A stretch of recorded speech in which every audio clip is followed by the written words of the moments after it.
Hey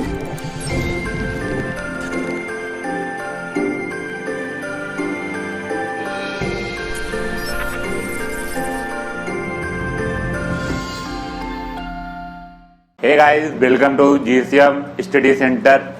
I am Ankur Misra. Today discuss computer fundamental. Computer is a electronic machine. Process input. Input को raw material कहते हैं. Raw material जैसे building बनाने में concrete का use होता है, सीमेंट का यूज होता है, वो सब रॉ मटेरियल होती है. जब हमारी प्रोसेस होकर बिल्डिंग बन जाती है तो वो फाइनली आउटपुट होता है. तो उसी से रिलेटेड है. Computer is electronic machine process input raw material a given output information. जो आउटपुट हमारा आता है वो इंफॉर्मेशन के रूप में आता है और वो बाइनरी के रूप में आता है. बाइनरी टू जैसे 0 हो गया 1 हो गया, ये सब बाइनरी के 2 डिजिट होते हैं. Invented by Charles Babbage 1871. Charles Babbage द्वारा 1871 में कंप्यूटर बनाया गया था जो लार्जेस्ट 4 बस की तरह था और उसके वैक्यूम जो थे वो बाल्टी की तरह थे और उसको बहुत ही कूलिंग की जरूरत होती थी और हीट की मतलब एसी उसी लगा हुआ होता था. और फिर उसके बाद कंप्यूटर का फुल फॉर्म होता है C for common, O for operated, M for machine, P for permanently, U for use for, T for technical, E for educational, R for researcher. ये होल डिफिनीशन है कंप्यूटर की.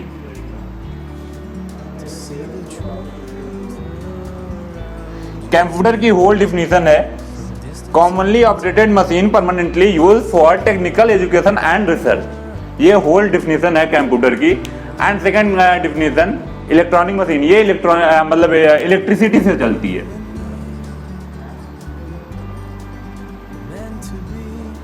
Computer electricity से चलता है क्योंकि electronic machine है, process input करता है और आउटपुट हमको देता है. ये टाइप्स, इसके 3 टाइप्स होते हैं: analogue, digital, hybrid. Analogue is ए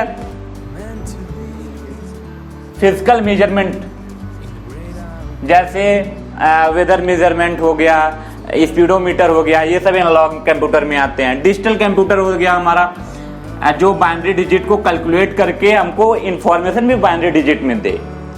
ये हमारा डिजिटल कंप्यूटर में हो गया. जैसे हो गए हमारे लैपी हो गए, पीसी हो गए, ये सब डिजिटल में हो गए. हाइब्रिड क्या होता है? एनालॉग और डिजिटल का मिक्सअप बनाया जाता है. जैसे ये सब हाइब्रिड कंप्यूटर मेनली यूज होता है सैटेलाइट के लिए. वहां पे हमको मौसम का, वेदर का रिपोर्ट भी रखना होता है और डाटा को भी कैलकुलेट करना होता है डिजिटली. तो वहां पे हाइब्रिड का यूज होता है, एनालॉग प्लस डिजिटल. ठीक है. पहला होता है माइक्रो, दूसरा होता है मिनी, तीसरा होता है मेन फ्रेम, चौथा होता है सुपर. माइक्रो होता है जो छोटे कंप्यूटर होते हैं माइक्रो, जैसे कैलकुलेटर हो गया, मोबाइल फोन हो गए, ये सब माइक्रो कंप्यूटर होते हैं. मिनी का सेकंड मिनी कंप्यूटर वो होता है जैसे हमारे पीसी और ये प्रोसेसर रैम यूज होते हैं, जैसे 2 GB या फिर 8 GB. मेन फ्रेम होता है, कई मिनी कंप्यूटर को मिला के एक मेन फ्रेम बनाया जाता है. जैसे सर्वर पे, गूगल के सर्वर में जो होता है वो उसमें मेन फ्रेम यूज होता है. और सुपर कंप्यूटर ये सैटेलाइट के लिए ये बहुत बड़े बड़े कंप्यूटर होते हैं. इसमें मेन फ्रेम का बहुत ज़्यादा मेन फ्रेम यूज किया जाता है. और पहला सुपर कंप्यूटर भारत में परम बनाया गया था जिसको आर्मी के लिए सैटेलाइट पे लगाया गया है. So discussed computer datagram. Computer datagram mainly divided by 4 part. First part input, second part CPU, third part output, fourth part memory. Input is a raw material given by user. जो computer को use करते हैं वो input देते हैं keyboard के through, mouse के through, input device के थ्रू.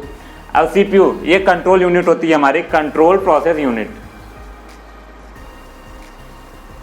ये हमारे रॉ मटेरियल को प्रोसेस करता है और इंफॉर्मेशन को देता है. इंफॉर्मेशन हमारा आउटपुट जाता है. आउटपुट कहाँ दिखाता है? हमारा मॉनिटर में, आउटपुट डिवाइस में. ये इसमें CPU में 2 पार्ट होते हैं. एक कंट्रोल यूनिट होता है CU, सेकेंड पार्ट होता है ALU, arithmetic and logic unit. ठीक है. फिर थर्ड में हम लोग फोर्थ में आते हैं मेमोरी में. मेमोरी में मल्टी डायरेक्शन होता है, ये सीपीयू से डाटा लेता भी है और सीपीयू को डाटा देता भी है, इसलिए मल्टी डायरेक्शन है। Memory is a storage device जो हमारे डाटा को सेव करता है, या तो सीपीयू अगर मांग करता है, एक्सेस करता है, तो वो हमारे डाटा को देता भी है। तो memory is a storage device हो गई।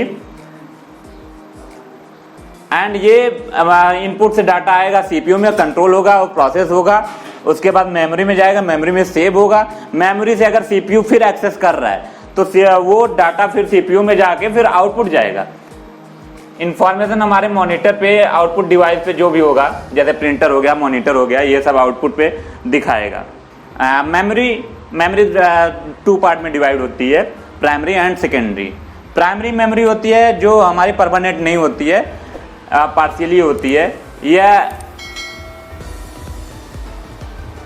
और सेकेंडरी मेमोरी होती है हमारी जो परमानेंटली होती है, जहां पे डाटा जाता है तो परमानेंट सेव हो जाता है।